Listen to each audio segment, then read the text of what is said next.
Long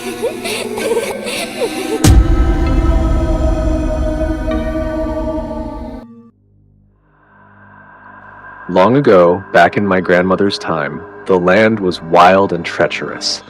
Endless marshes, deep black pools, and wet earth that could suck you under if you stepped in the wrong place.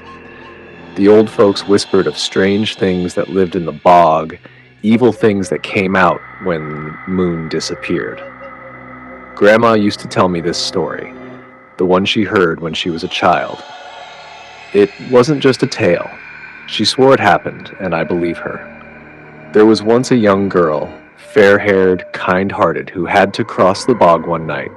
People warned her of the danger, of the ghouls and creeping horrors that slithered through the darkness when the moon was gone.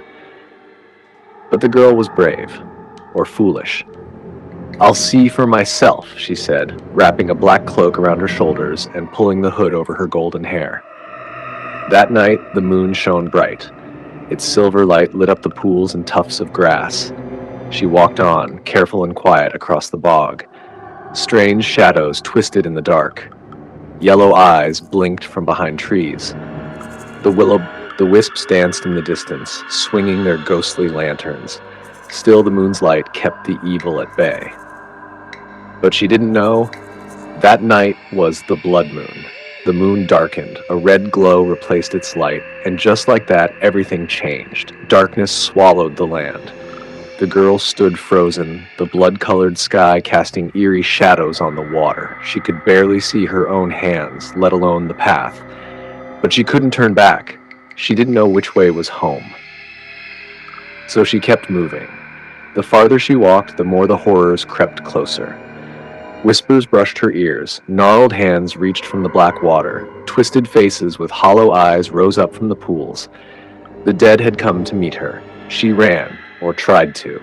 The marsh sucked at her feet. Her cloak snagged on thorny branches, and still the evil things crowded closer, mocking her, touching her, whispering secrets only she knew. She saw faces, beautiful faces, smiling boys with gentle hands reaching out, but when she touched them, they turned to worms and slime. She screamed for help. "Please, someone, help me!" The bog echoed her cries, but no one came. Then she slipped. Her foot gave way beside a wide black pool. She grabbed at a twisted tree stump to keep from falling, but it was no tree. The snag wrapped around her wrists like shackles and held her fast, trapped, terrified, alone. And then she heard footsteps. Someone was coming. A man, but not a savior. He was a creature of the bogs, twisted by years of wickedness. People had whispered of him before, the man who roamed the marsh at night looking for lost souls. His eyes gleamed with something dark. The girl screamed again, but he only smiled. She struggled, fought, tried to pull free from the snag, but it was no use. He reached for her, and that's when the horrors surged forward. Ghouls, ghosts, all the foul things of the marsh. They circled, shrieking and snarling, tearing at her, whispering wickedness, urging him on. "Hurt her," they cried. "Smother her! Strangle her! Bury her!" And the man, he did. As dawn crept in, pale and cold, he laid her body deep beneath the black water. The dead held her down. The horrors rolled a heavy stone on top of her, sealing her in the bog forever. The will-o'-the-wisps watched in silence from the snag, and when morning came, all was still. The bog looked calm, almost peaceful, as if nothing had ever happened, but the girl never came home. Her parents searched, the townsfolk whispered. Days passed, and the moon never returned. The nights grew darker, the boggarts grew bolder. People stayed locked in their homes, terrified. Lights stayed on, doors were barred, and still the horrors howled outside, clawing at the windows, waiting for someone to slip. Desperate, the villagers went to the wise woman at the old mill. She peered into her brew pot, her mirror, her book of secrets. "I can't say for sure," she muttered, "but do as I tell you." She gave them a strange ritual. Place a stone in your mouth. Carry a hazel twig. Speak no word until you're safely home. Walk into the bog at dusk. Look for a coffin, a candle, and a cross. The townsfolk obeyed. That night, every man and woman gathered by the marsh, led by the girl's grieving parents.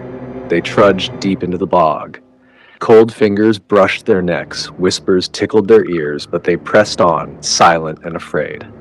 Then they saw it, a wide pool. A twisted black snag, its arms stretched like a cross, a flickering light at its peak, and beside it, a great gray stone shaped like a coffin. They knelt, crossed themselves, and without speaking, they pushed the stone aside, and there, beneath the water, was her face, pale, beautiful, still. Then a blinding white light burst from the sky. The creatures of the dark shrieked and scattered, and above them the moon returned, brighter than ever, its silver light chasing away the shadows. They lifted the girl's body from the bog. Her parents wept. The town mourned. She was laid to rest in the village graveyard with a proper burial. And from that day on, the moon never again abandoned the bog. It shone bright and full, guarding the marshes from the things that once crept in darkness. I know this story is true.